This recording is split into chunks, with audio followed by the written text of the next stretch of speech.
Dans cette vidéo, nous allons faire un commentaire de partie.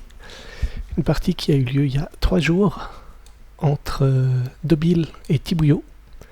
Point important, c'est une partie qui a eu lieu en turn-based, donc en différé, plutôt qu'en temps réel. Donc les joueurs ont beaucoup de temps pour réfléchir à leurs coups et faire des bons coups et éviter les erreurs. Si jamais vous cherchez l'URL, elle est disponible là-haut. La partie a été faite sur Board Game Arena. Ce qui m'a intéressé dans cette partie, c'est qu'on va voir une ouverture geôlier, qu'on voit de plus en plus sur le ladder, et qui me semble une ouverture importante à connaître, parce que c'est un outil indispensable selon les autobans qu'il y a eu. Et on va voir que l'ouverture geôlier a été bien exécutée, me semble-t-il. Et en face, la réponse de l'adversaire a aussi été bien exécutée. Donc c'est un peu une partie de référence que je garde en tête par rapport à ça. Et un point important avant de lancer la partie, c'est que au cours de ce commentaire, je vais clairement dire des choses très intelligentes et je vais clairement dire des choses qui sont fausses, faire des erreurs, me tromper. Et donc si votre instinct vous souffle autre chose que ce que je propose, c'est peut-être vous qui avez raison en fait. Et de même, quand les joueurs jouent certains moves, parfois je vais m'interroger en me disant mais pourquoi a-t-il fait ça? Quelle est l'intelligence derrière? Et parfois, c'est juste une erreur qu'a fait le joueur et en fait, il n'y avait pas d'intelligence. Et il se trouve que ça a passé, mais... Donc, quand je ne saurais pas pourquoi, je vous le dirai. Et c'est pour le reste, je vous partagerai un peu mes sentiments par rapport aux coups qui ont été joués dans cette partie. Ok, donc, nous avons en bas, en noir, premier joueur, Tibouyo. Et en haut, en blanc, deuxième joueur, Dobil. Et à partir de maintenant, quand je parlerai du joueur 1, je parlerai du joueur noir, et le joueur 2, le joueur blanc, pour le reste de ce commentaire. Donc, à ce stade, la partie commence. Le joueur blanc, numéro 2, doit choisir ce qu'il va ban. Donc, la première chose qu'il fait, c'est qu'il regarde si geôlier et protecteur sont présents. Si les deux sont présents, alors il n'a pas besoin de s'inquiéter que noir est un free cogneur, et donc il n'a pas besoin de ban cogneur. Et donc il regarde le reste et il se trouve que BGA l'a déjà fait, c'est un bug de BGA, mais blanc va choisir de bannir Hermite. Normal. Maintenant c'est à noir, premier joueur, et là maintenant noir doit choisir quel va être son héros pour son ouverture. On pourrait ouvrir avec briseur, mais ça se fait pas, ou très peu, parce que évidemment que blanc pourra avoir un contre ici.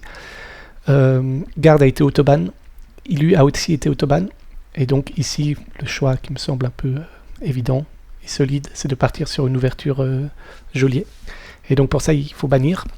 Et si on prend geôlier, on a peur d'avoir en face un illusionniste, et on a peur aussi d'avoir en face une tacticienne, par exemple, parce que l'adversaire prendrait tacticienne plus acrobate.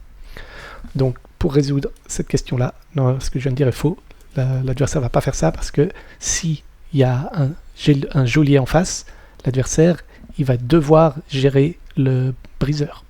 Et donc, blanc ne peut pas juste prendre tacticienne et accro, enfin il peut le faire, mais le risque qu'il aura, c'est que noir pourra alors avoir un free cogneur, puisque noir va bannir protecteur et prendre le cogneur en plus du geôlier qu'il aura déjà pris. Donc, à ce stade, noir regarde ce qui est disponible, décide de partir sur le geôlier et banne donc la tacticienne.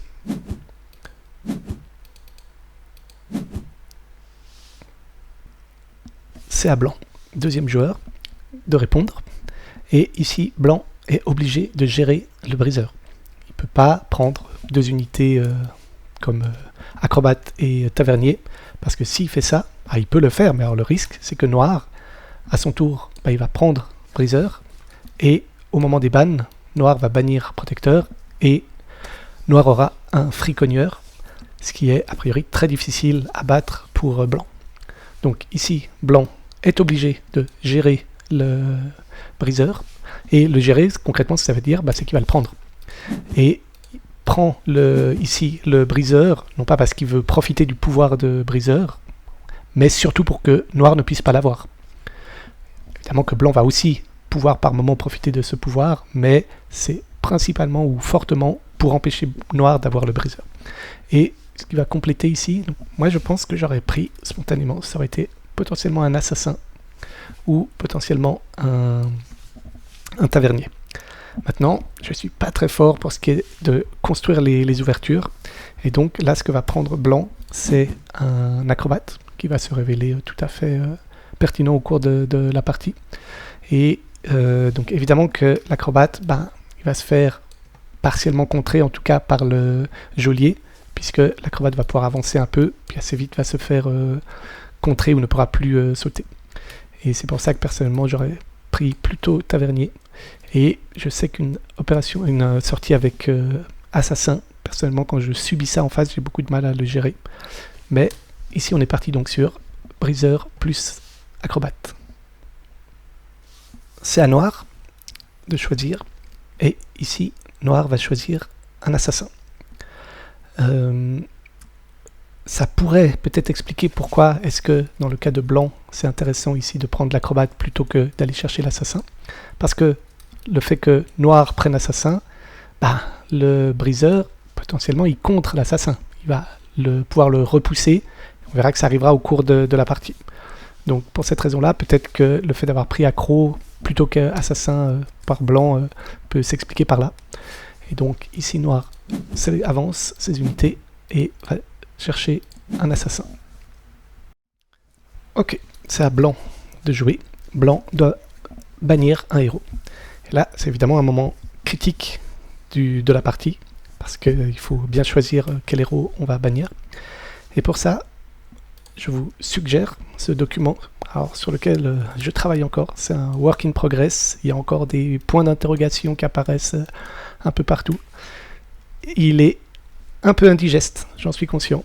Mais 2 joueurs de qualité m'ont dit que ça les avait aidés, à savoir Thibouillot et Dobil. Donc ce document me semble pouvoir être utile. Si vous voulez le comprendre, je vous invite à lire cette partie-là. Ce qui est important, c'est que ce qui est en blanc ici, c'est les héros de votre adversaire. Et évidemment que malheureusement, ça va être inversé par rapport à ce qu'on a là. Et donc, si votre adversaire a pris sniper, alors vous ne voulez pas lui laisser assassin et vous ne voulez pas lui laisser wisp. Par contre, ce que vous voulez faire, si votre héros a pris sniper, c'est que vous voulez prendre un vizir ou un tavernier. Et le point important, c'est que ça marche évidemment aussi à l'envers. Si c'est pas votre adversaire qui a pris chaman, mais c'est vous qui avez pris chaman, si vous avez chaman, vous avez envie d'avoir assassin. Vous espérez que votre adversaire va pas vous le ban. Et si vous avez chaman, vous n'avez pas envie que votre adversaire il ait vizir ou jailer. Donc ces couleurs vont être... ici les couleurs disent qui est premier et deuxième joueur quand j'en parle, et ici les couleurs vont dire qui est le joueur adverse. Blanc, c'est mon adversaire. On reprend. La reine doit bannir, elle doit choisir qu'est-ce qu'elle doit bannir ici, et pour faire ce choix, ce que la reine peut voir, c'est qu'en face, il y a un assassin et un jailer. On va se concentrer sur l'assassin ici. Et donc, si on vient ici dans cette liste, on voit que si votre adversaire a un assassin, il est conseillé de bannir ou recruter ou être sûr que vous pourrez gérer ces héros ici. Et il est intéressant pour vous potentiellement de prendre les héros qui sont là. Il se trouve que la reine a déjà le cogneur. Et ici, si votre adversaire a assassin, c'est très bien pour vous si vous avez cogneur. Donc ici, la reine doit choisir ce qu'elle doit bannir. Elle voit qu'il y a un assassin. Elle regarde ici et se dit, ok, s'il y a un assassin, voici les unités dont je dois avoir peur. Et si on reprend ça, évidemment, une partie des unités sont déjà ban. Donc ici, j'ai peur d'un briseur, d'un tavernier. J'ai peur d'une... Attendez, je vais essayer de mettre les deux en même temps à l'image. Voilà. Donc on est ici. Donc j'ai peur d'un tavernier, j'ai peur d'un chaman, un petit peu d'un vizir, donc que mon adversaire ait un vizir. Blanc a peur que potentiellement de ça et de ça. Et on voit qu'il y a plein de choses qui sont déjà ban. Donc ce qui reste actuellement, en tant que blanc, je jouerais blanc, je me poserais la question desquels de ces trois-là je souhaite bannir. Et personnellement, j'aurais plutôt banni le tavernier ou le chaman, qui personnellement me font plus peur, évidemment avec l'assassin. Donc l'idée de recruter ici un chaman ou un tavernier. Et il se trouve que blanc va choisir de bannir le vizir ici. Maintenant, c'est à noir, joueur 1, de bannir, et la question se repose. En face, il y a un briseur et un acrobate. Et ici, si on regarde ce qui est conseillé, donc par rapport, si votre adversaire a un cogneur, il n'y a pas d'unité particulière à bannir qui vont être un combo extrêmement fort avec le briseur. Par contre, si votre adversaire a un acrobate, faites attention à toutes ces unités-là. Et donc, si on reprend ici, hop là. Et donc, si on reprend ici, c'est à noir de ban, la seule unité, d'après ce tableau, qui doit l'inquiéter, c'est évidemment un tavernier. Puisqu'un tavernier avec ces deux unités-là, l'acrobate particulièrement, le briseur aussi, c'est extrêmement puissant. Ça permet à l'acrobate de sauter partout. Donc ici, noir décide de bannir le tavernier. Si jamais vous voulez une version à jour de ce document, qui change un peu tout le temps, puisque c'est un work in progress, vous pouvez aller sur Board Game Arena, ici, sur la page de Leaders, dans Forum, ici. Vous pouvez aller sur ce post que j'ai posté, et si vous descendez, vous allez trouver ici le document dans la partie expert, qui normalement sera à jour. Retour à la partie, c'est à blanc de jouer, les bans ont été faits. Blanc va tout simplement avancer avec son acrobate, avancer avec son garde et va recruter sniper. Et alors là, gros point d'interrogation. Vous verrez, dites-moi en commentaire si je me trompe, mais que le sniper ne servira à rien de la partie. Ce qui veut dire que blanc aurait pu avoir une composition encore plus puissante que celle qu'il a eue. Et c'est un choix qui paraît étrange ici, que je ne vais pas commenter plus que ça, mais donc blanc a ici pris un sniper. Je peux imaginer que la raison, c'est pour empêcher noir de prendre sniper lui-même. Je ne suis pas sûr que j'aurais eu peur d'un sniper dans ces conditions-là. Évidemment que si j'étais noir, évidemment qu'il n'y a plus les unités qui permettraient de se sortir d'un sniper. Mais en même temps, je pense que la position de blanc me semble suffisamment solide pour réussir à tenir contre un sniper. Mais je comprends, j'imagine que c'est l'explication de pourquoi un sniper a été pris ici par blanc. C'est à noir de répondre. Noir va reculer son leader, avancer son assassin et son geôlier, tout simplement. Et là maintenant, il reste à recruter. Et donc, ici, noir a assassin et jailer. On va se concentrer sur assassin. Et donc, si votre adversaire a assassin, vous ne voulez pas qu'il ait ces unités-là. Donc, si vous avez assassin, vous voulez ces unités-là. Et ici, une unité qui est forte avec l'assassin, c'est le chaman, qui va être recruté ici, avec évidemment l'idée que on va pouvoir transformer l'assassin pour le projeter en avant. Et maintenant, il faudra le faire évidemment au bon moment.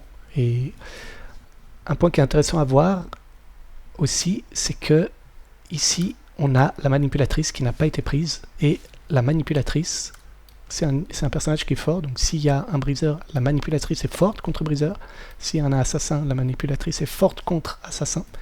Et donc ici, on aurait pu imaginer, la manipulatrice ne sera pas sélectionnée, mais que c'est une des unités qui aurait pu avoir sa place dans les compositions. Et plutôt que ce sniper, est-ce que cette manipulatrice, qui en général apparaît plutôt au tour 4, aurait... En tout cas, elle aurait probablement été mieux, de ce que je perçois, pour avoir vu la game. Et donc ici, la manipulatrice aurait pu être un moyen de contrer l'assassin, avec évidemment l'idée que s'il y a manipulatrice, ça fait qu'il y aurait eu deux unités avec contrôle, et ça va donner très très envie à noir de prendre le protecteur dans ce cas-là. C'est à blanc de jouer. Blanc va avancer son acrobate, mettre son briseur derrière, ce qui me semble une très bonne idée, avancer son sniper et déplacer son leader, qui me paraît une très mauvaise idée. On verra que je pense que ça aurait été mieux de l'avoir gardé ici. On verra pourquoi par la suite. C'est très bien, me semble-t-il, de faire ça, parce que ça permet d'avoir entre jailer et briseur une unité qui fait que si le jailer décide d'aller là, le briseur peut aller de ce côté-là, qui permettra de pousser par la suite, ou à l'inverse. Et donc, mettre cette position ici plutôt que de venir là me semble intéressant. Maintenant, s'il était venu là, est aussi intéressant le fait que ces deux unités ne peuvent pas venir sur la même case. Et donc, s'il avait mis son assassin ici, avec l'idée que le briseur aurait été là, potentiellement le briseur peut pousser. Alors, il se trouve que ici, le chaman aurait pu se mettre là, l'assassin là, le leader là, assassin ici, ça marche plus, on peut plus pousser. Mais je me pose cette question-là, est-ce que ce move-là, lequel des deux est le meilleur move? En tout cas, ce move ici me semble solide pour préparer la suite. Et maintenant, blanc va recruter Grappin ici. Je me demande si ça aurait pas été mieux de recruter Grappin en 3 et peut-être manipulatrice en 4. En tout cas, ce qui est sûr, c'est que ce Grappin va avoir du potentiel pour la suite. Et au pire, il aura de toute façon la possibilité de se déplacer jusqu'ici en s'accrochant sur l'acrobate. C'est maintenant à noir de répondre. Alors, pour ça, on va passer ici maintenant. Alors, blanc a joué ceci. C'est à noir de répondre. Et ici, noir va répondre. Assassin qui avance, ça qui avance. Et c'est tout. Puis, recrutement de protecteur ici. Et ça me semble bien. Je me pose la question si ça aurait pas valu le coup d'avancer ça et de mettre ça là. Alors, je crois pas voir que ça puisse poser problème, puisque l'acrobate est désactivé, évidemment, il peut pas sauter de l'autre côté. Et lequel des deux coups est le meilleur? Là, je sais pas dire, mais peut-être que ce qui se passe ici, sans qu'on le sache, c'est une sorte d'effet papillon, au sens où peut-être que faire ça, que moi j'aurais clairement joué si j'étais dans cette partie, ça fait que Jailer se retrouve ici. Est-ce une bonne chose ou pas? Il faudrait que la partie avance pour qu'on puisse savoir ce que ça va donner par rapport à la suite. Et il se peut que si on n'avait pas joué ça, donc la partie pourrait avancer, admettons comme ça, d'un coup Jailer se retrouve ici et peut-être qu'il ne bloque plus l'acrobate comme il aurait fallu qu'il bloque, parce que c'est pas un super exemple, mais admettons que l'acrobate tout à coup ait la possibilité maintenant ou plus tard de sauter là. C'est pour ça que je parle d'effet papillon, alors que peut-être si au lieu d'avoir fait ça on était resté là et que l'adversaire avait quand même joué ça, peut-être tout à coup que ce coup-là aurait été puissant par la suite parce qu'il aurait bloqué les deux unités là. Et donc ce que je veux dire, c'est que faire ce choix d'avancer ou pas le Jailer, le place dans une position qui a des échos dans la partie, et probablement qu'être un bon joueur de leaders, c'est savoir anticiper ces échos. Ce Jailer, on le veut ici, au contraire, on le veut le garder là. Donc voilà pourquoi ici j'en parle. Donc le coup qui a été joué par noir, c'est ça. Puis recrutement ici du briseur, du protecteur, parce qu'évidemment maintenant il y a deux unités qui contrôlent en face. Donc à partir de deux unités qui contrôlent, un protecteur est généralement attrayant à avoir. Ok, donc on va jouer ces coups-là sur BGA. Assassin avance, ça avance. Ok, je me suis planté dans mon... Donc je n'enlève pas ce que j'ai dit avant. Mais le coup que je pensais jouer, en fait, a été joué. C'est moi qui me suis trompé quand j'ai noté la partie. Donc ça va maintenant être à blanc de répondre. Avant ça, on peut regarder les compositions. Donc on voit que en termes de partage du plateau, noir a pu fabriquer son mur ici. Ses autres unités sont en train d'arriver. Et au tour suivant, blanc va aussi pouvoir, s'il le souhaite, fabriquer son mur comme ça. Alors spoiler, il va pas du tout faire ça. Mais on voit que s'il l'avait fait, il y a une sorte de partage un peu équilibré du plateau avec une tentative de contrôle ici du centre. Et on voit aussi que les compositions se contrent un peu l'une l'autre, c'est-à-dire que Briseur va pouvoir pousser l'assassin, mais en même temps en face il y a un protecteur qui va empêcher ça, plus aussi un geôlier qui va empêcher Acrobate de sauter, et le manque de mobilité de cette composition noire est contrebalancé par la présence d'un chaman. Et en général, je trouve que quand les joueurs ont réussi à construire deux compositions équilibrées, qui en général n'ont pas de super puissance, c'est pas la composition ultime qui écrase l'adversaire, c'est signe que les deux joueurs ont un bon niveau et ont réussi à faire un bon partage des unités au moment des recrutements et des bans. Ils ont su bannir et recruter les bonnes unités qui ont fait qu'ils n'ont pas pu avoir une excellente composition eux, mais que leur adversaire n'a pas non plus une excellente composition, et donc que la partie va être équilibrée par la suite. Donc c'est à blanc de jouer. Si c'est moi qui jouais, ce que j'aurais fait un peu naïvement, j'imagine, ça aurait été d'avancer, j'imagine quelque chose comme ça. Ou peut-être quelque chose comme ça pour pas que mon grappin soit désactivé ici par le geôlier. Et l'idée de mettre mon briseur à l'opposé du jailer adverse. Possibilité de pousser ici, qui de toute façon au prochain tour de noir va être empêché avec ça. Donc j'aurais pu imaginer jouer ça. Mais ce n'est pas ce que Dobil, donc blanc, va faire. Il va faire au contraire un très joli coup que personnellement je vais appeler désormais une Dobil et qui consiste ici à donc, déplacer l'acrobate, tirer l'assassin là. C'est ça le côté Dobil, le fait qu'un grappin tire une unité comme ça et donc se trouve bloqué dans un coin. Déplacer son leader ici, descendre ça et venir ici. C'est ça que le coup que blanc va jouer. Un petit détail, tout à l'heure j'avais dit que ça aurait été mieux d'avoir gardé le leader en D6 plutôt qu'aller en E6, puisque là, après avoir fait donc, cette Dobil, le leader doit se déplacer ici. Alors, le leader doit se déplacer ici, alors que s'il était déjà là, bah, il aurait pu s'éloigner davantage de l'assassin.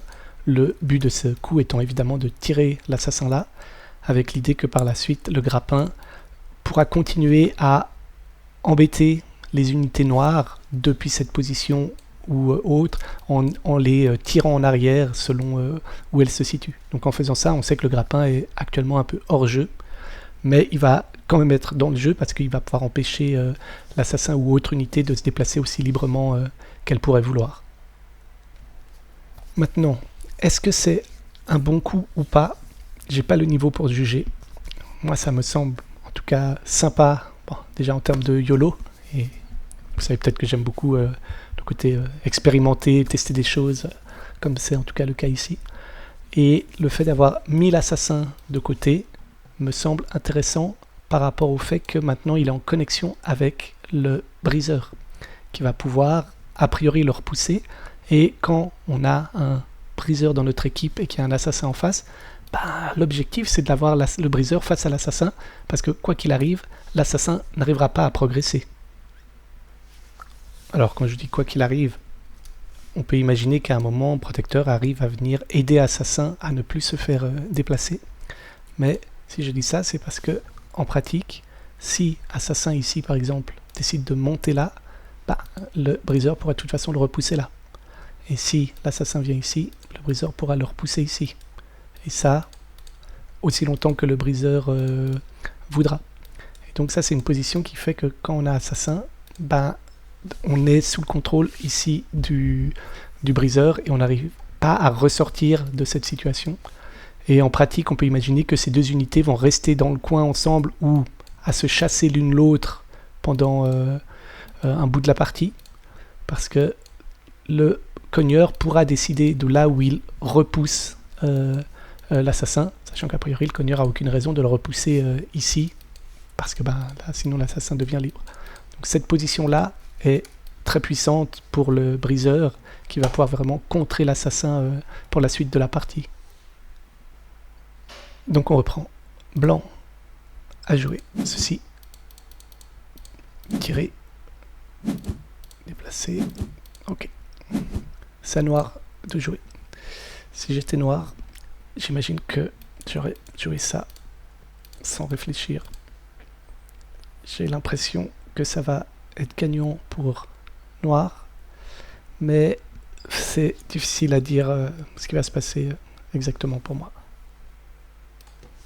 Donc ici, noir a joué ça. Et il n'a pas déplacé son assassin vers le haut. Je pense que je l'aurais déplacé vers le haut. Je ne suis pas sûr de savoir ce qui est mieux. Et si Tibbs, tu regardes la vidéo, je suis intéressé de savoir pourquoi ne pas monter l'assassin ici. C'est à blanc de jouer. Et là, blanc va, je veux dire, rééquilibrer la partie en poussant assassin, déplaçant son leader. Et donc, ça vient refabriquer un mur tout à coup. Et donc, ça restabilise la position. C'est pas comme si un assassin avait pu réussir à passer ou devait être géré dans un coin par un briseur. Et la réponse de noir va être intéressante. Parce qu'ici, on voit, il y a deux possibilités assez simples. On peut imaginer faire ça. Pareil, on fabrique un mur. Alors, je crois qu'on peut faire ça sans problème. Non, on ne peut pas faire ça. Bon, on va fabriquer le mur. Bon, on pourrait imaginer refabriquer le mur comme ça. Enfin, je ne vais pas vraiment réfléchir, mais ce qui est sûr, c'est qu'il est possible de refaire un mur ici. Mais il est aussi possible de faire un coup intéressant qui consiste à faire ça. Et là, tout à coup, il y a un peu deux mondes qui se séparent, un peu comme un miroir ou un multiverse. Et de nouveau, on peut imaginer un effet papillon à partir de là, qui pose la question de est-ce qu'on veut que notre leader soit de ce côté-là, pendant que lui est de ce côté-là, le leader blanc de l'autre côté, ou bien est-ce qu'on veut au contraire que notre leader soit, je veux dire, de ce côté-là, avec notre assassin qui est là. Donc là, on a un peu construit un mur, les unités blanches sont ici, elles doivent gérer un assassin, et puis pendant ce temps, les autres unités commencent à avancer là. Ce qui est évidemment très différent de cette position-là, par exemple. On se dit, ok, que va-t-il se passer? Est-ce que ça va pousser ici? Comment est-ce qu'on fait ici pour repasser de l'autre côté? Et donc, le coup qu'a fait Noir, auquel personnellement, je pense pas que j'aurais pensé, parce que généralement, quand j'ai un mur, je vais le laisser comme ça, c'est inverser la position, inverser un peu les centres de gravité, et tout à coup, toutes les unités de blanc sont derrière le mur, pendant que le leader de blanc, lui, par contre, reste du côté d'assassin et des autres unités qui arrivent. Donc, ce coup-là me semble vraiment très bon. Et donc, on va le jouer ici. Non, ça passe à... Ouais. J'avais oublié d'ajouter encore ce coup d'assassin qui est très important, évidemment, pour le connecter au protecteur. Donc là, on est au tour 11 sur 21. Donc on est à peu près au milieu de la partie.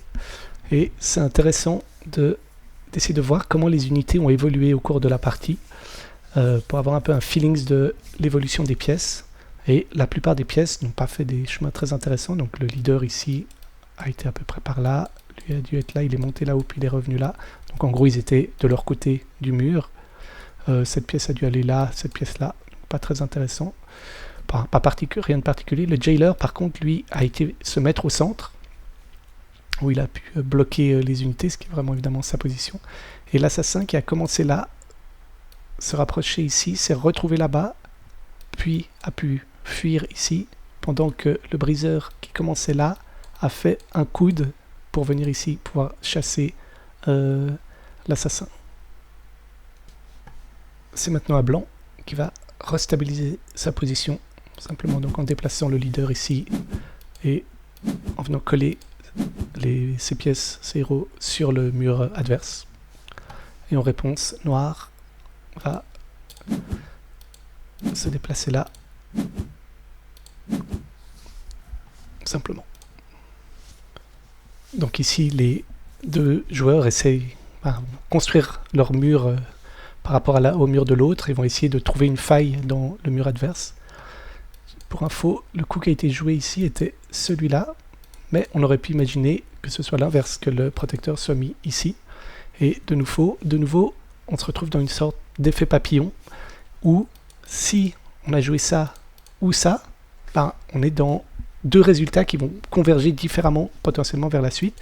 Et on voit qu'ici, probablement que c'était bien de laisser le jailer ici, qui verrouille l'acrobate, pendant que le protecteur ici verrouille le briseur, plutôt que l'inverse, qui pour l'instant fonctionne aussi. Le jailer verrouille les deux unités, mais on sent bien qu'on ne veut pas que notre protecteur se retrouve là. Et donc ce choix-là pourra être important par la suite et donner des résultats au bénéfice de noir ou pas, selon comment la situation évolue.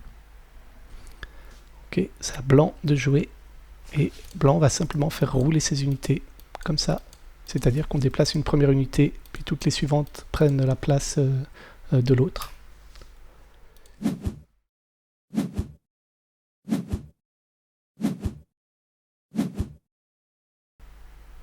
Et noir va répondre ça, reculer le leader, avancer l'assassin, reculer le leader, faire reculer le chaman.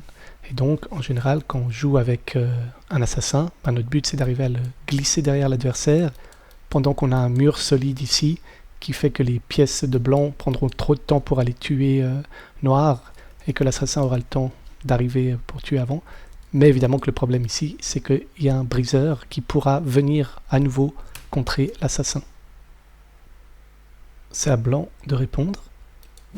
Blanc qui va donc venir déplacer ici son briseur, fermer le mur, voilà. Et donc refabriquer son mur, commencer à faire passer ses unités, et venir ici coller le briseur qui évidemment va pouvoir repousser l'assassin quand celui-ci va vouloir avancer.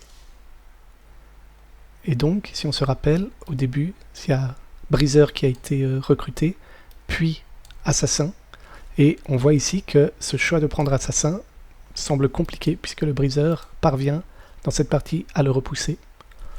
Et à l'inverse, au début, il y a jailer qui a été pris ici par noir, et on voit que depuis le début, Acrobat est incapable de réussir à passer de l'autre côté du mur, parce qu'il est désactivé par le jailer, ce qui de nouveau pose la question, Acrobat est-il un bon choix ou pas, sachant que prendre Acrobat fait que l'adversaire ne l'a pas, donc ça peut expliquer. Et on a toujours notre sniper qui n'a servi à rien, qui n'a coupé aucune ligne significative du joueur noir. Et par contre, le choix de grappin qui a été mis ici semble avoir payé, en tout cas a permis d'activer ce briseur et de le placer contre l'assassin en déplaçant l'assassin ici.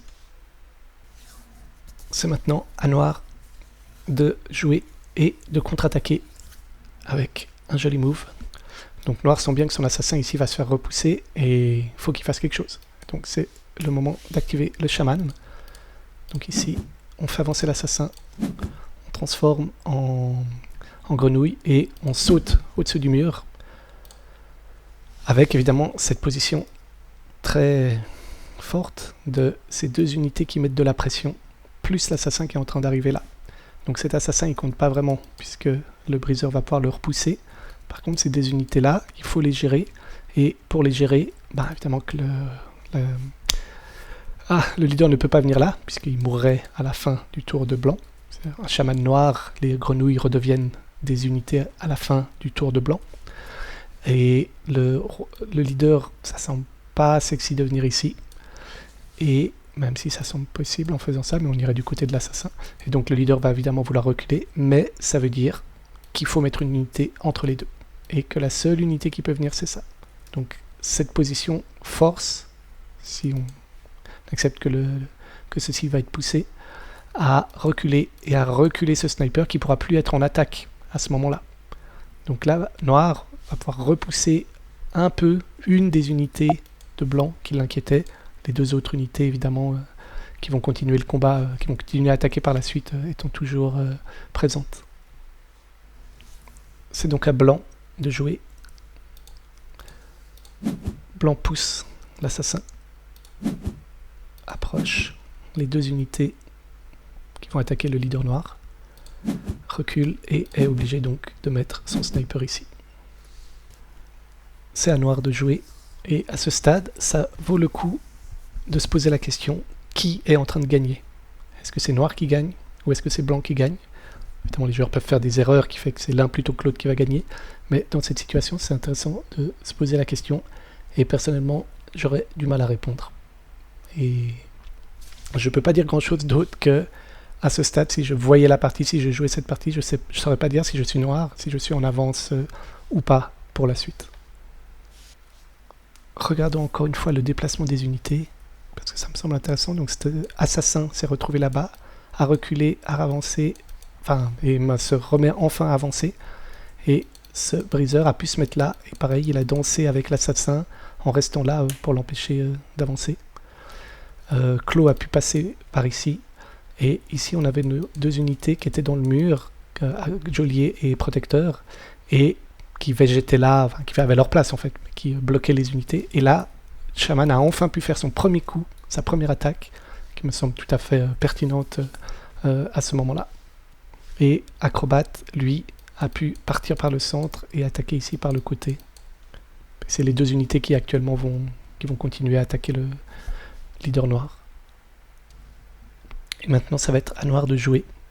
Et je n'ai pas l'expérience suffisante pour arriver à juger ce qu'il aurait fallu ou pas faire à ce moment-là dans la partie pour noir. Donc, ce qui va se passer, c'est noir avance ici. Donc, ça me semble bien. Garder une unité en défense avec le leader, envoyer les autres unités, mais était-ce bien ou pas de les envoyer là? De toute façon, l'assassin doit bien aller là. Si l'assassin est seul, il va pas s'en sortir avec sans un mur. Donc ça donne envie d'envoyer le mur, mais est-ce qu'il aurait fallu envoyer le mur ici? Oui, mais alors est-ce que lui va partir là? Et combien de temps est-ce qu'il va falloir pour qu'eux réussissent à tuer? C'est des questions auxquelles j'arrive pas personnellement à répondre. Je me dis que peut-être j'aurais plutôt essayé d'envoyer le mur ici avec un espoir que le chaman puisse le transformer, mais c'est difficile pour moi de dire. Et c'est maintenant à blanc de jouer, qui va reculer son cogneur, avancer ici, et c'est tout. Et donc le but évidemment ici, c'est d'empêcher lui d'avancer. Et Noir va ensuite répondre avec ceci. Et à ce stade, Noir, je crois, a perdu la partie. Pardon. Oui, Noir a perdu la partie. Parce que ces unités-là, les unités de Noir, ne peuvent plus aider Noir et son chaman à s'en sortir. Et ces deux unités-là vont suffire à tuer. Alors, j'ai pas toute l'analyse en tête, et peut-être que ce que je dis là est erroné. Mais ici, ce qui est sûr, c'est que ça va pouvoir sauter là tant que lui reste ici. Et du calcul que j'avais fait, voilà, Noir allait perdre à partir de là, et je pense que c'est peut-être pour ça que Noir a fait ce coup-là, qui se trouve être un coup perdant. Il se peut que Noir n'ait pas vu qu'il allait mourir au prochain tour, mais donc Noir a joué ça. Ça paraît extrêmement puissant, évidemment, avoir un assassin ici, mais Blanc va pouvoir répondre avec ça simplement et gagner la partie. Donc si on essaie de récapituler ce qui s'est passé dans cette partie, on a vu une ouverture avec un jailer et une réponse en face briseur plus acrobate. J'ai l'impression que le choix de l'assassin ici n'a pas payé. En tout cas, le briseur a pu contrer pour la suite. Un sniper qui n'a pas du tout été utile de toute la partie, on n'en a même pas du tout parlé. Le chaman qui a à un moment pu permettre de lancer une attaque à la fin, heureusement pour Noir, et jusqu'à l'attaque du chaman, les deux adversaires semblent à un niveau équilibré par rapport aux chances de gagner la partie, et même après l'attaque du chaman. Et donc il y a ce coup ici, cette double qui était très intéressant dans cette partie et qui a permis d'amener l'assassin du côté du briseur, et qui peut se faire à nouveau parce que ici le briseur a été mis non pas là comme je le proposais me semble-t-il pour qu'il soit opposé au jailer, mais ici. C'est parce qu'il est ici que ça marche, et de nouveau là on voit un effet papillon. S'il était ici, ce coup là devient beaucoup moins pertinent en fait, puisque plus il est du côté le briseur du côté du protecteur. Et je trouve très intéressant ici de se dire donc que peut-être c'est ce choix-là qui a orienté tout le reste de la partie, et qui veut dire qu'il y a des coups qui se passent dans Leaders qu'il faut réussir à repérer, parce qu'ils ouvrent un peu des univers complètement différents, l'un menant vers une position forte qui mène peut-être à la victoire, et l'autre, sans qu'on s'en rende compte sur le moment, qui produit un résultat plus mou, qui finalement fait que blanc, par exemple, ici aurait perdu, sans voir qu'il y avait un coup qui était supérieur ici et qui offrait plus de possibilités, ou une meilleure suite de possibilités pour blanc.